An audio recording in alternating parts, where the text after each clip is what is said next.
Okay, this should be the last video with this project. We've cut the first groove and we need to do the second groove.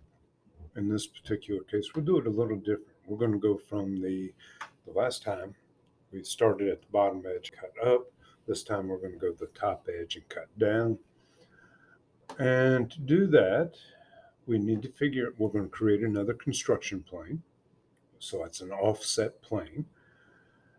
And how far up from the base do we need to go? So we have our 5.63, so that's our 8.63 right there. But we need to get here, and we're going to cut down. Well, let's just do this. So open the calculator on our system, assuming you got Windows. 3 plus 5.63 plus 3.75 plus 7.5 plus 3.75 equal 23.63 millimeters. All right. It's very important you understand how I get to those numbers. And I will beat that through your head throughout the semester. So let's start off. I'm going to go a little faster this time. I'm going to create a construction offset plane. I'm going to do it from the top-bottom plane. We're going to offset it from the top-bottom plane. And I'm going to go up 23.63 millimeters and click OK. So you see this projecting my construction plane, the offset plane there. Click OK. Create a sketch. Use the construction plane. There we go. All right. And we're going to do the same thing with our circles again. So there's my first center diameter circle. Click on the origin. 31.5 millimeters. Better verify that, hadn't I? Let's bring that diagram up. Yep, 31.5. The outer one's 33.75. 31.5 there is in my dimension box. I'm going to hit enter. There's the first one. Second one. And I have to create the second one. I can't use the existing. 33.75. Enter. And there I have my space, which will be between these two lines, these two circles. I'm going to finish sketch, extrude, create, extrude, keyboard shortcut of E. I'm going to select that gap. There we are. And now I'm going to go down 3.75 millimeters. Since I'm going down, there's a reason I'm doing this. I have to enter a negative in this particular case. If I go 3.75, notice how it goes up. I don't want it to go up.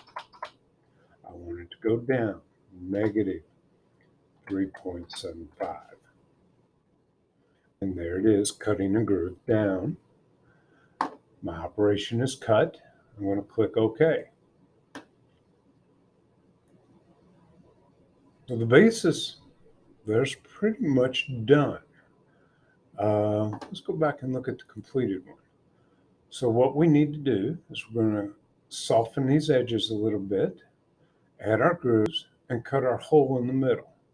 Now, how wide was that hole again? Let's go see that sketch. Edit sketch. Notice what I'm doing, 26 millimeters. That's not on your diagram. I added that. Okay. Late. So finish sketch.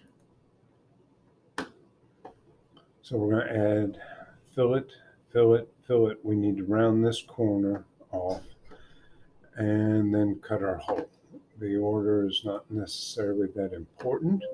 This top edge is going to have a fillet of 0.5 millimeters. These edges, and it's very important you select the correct edges, are going to be 0.3 millimeters. So we have to do them in two steps. Let's go to our fillet tool, the top one.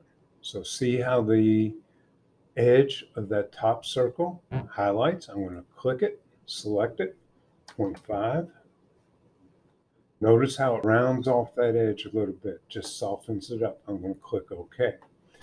Now I need to do this one, and you got to make sure you get the outer ones, not the inner ones. See, that's the inner edge, outer edge. So I'm going to open the fillet tool. There's my first one, next one, next one, and the next one, and those are going to be 0.3 millimeters. That just gives them just softens them up a little bit. Now we will need to round this off a little bit, and we're going to fillet that as well. And that's going to be a 1.88 millimeter fillet. Show you on the diagram.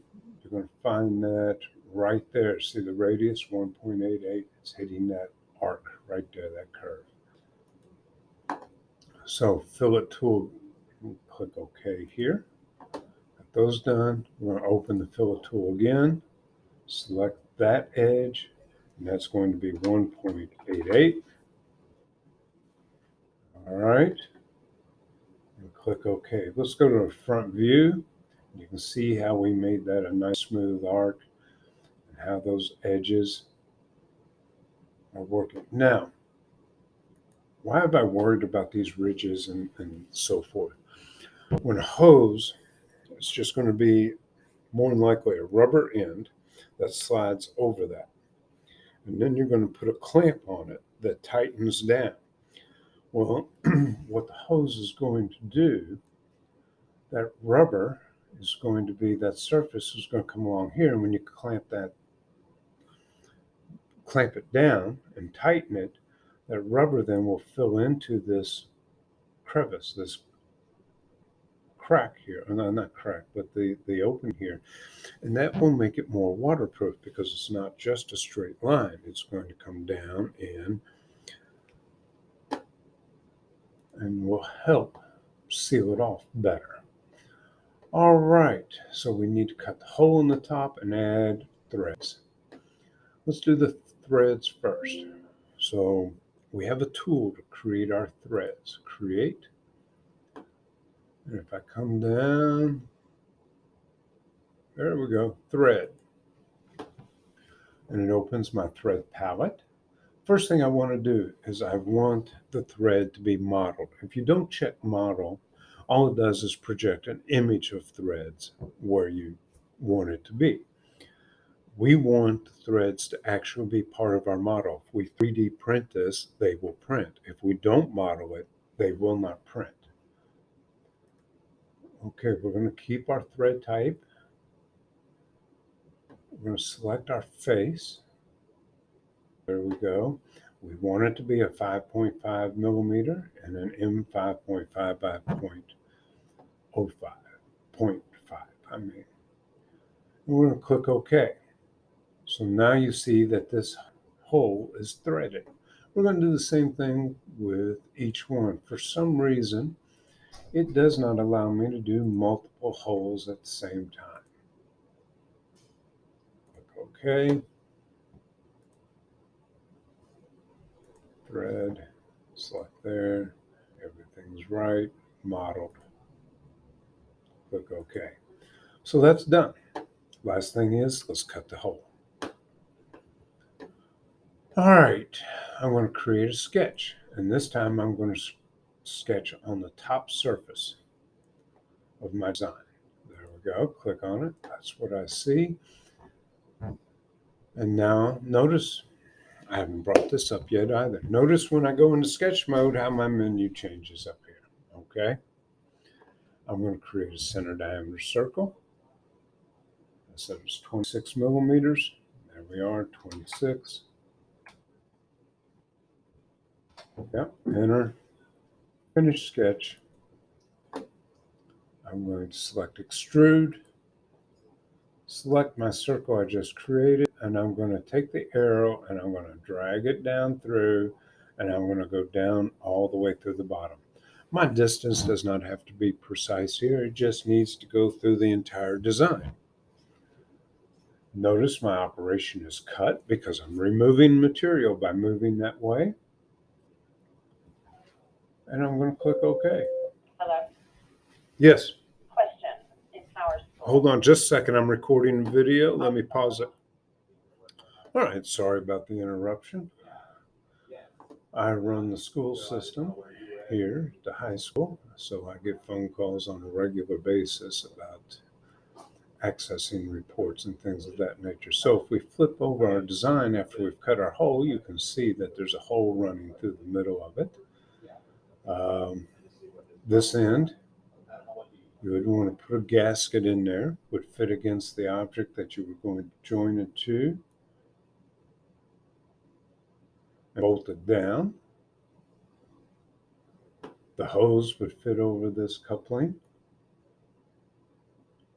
and the water would run through the opening here. One last thing to do to our project.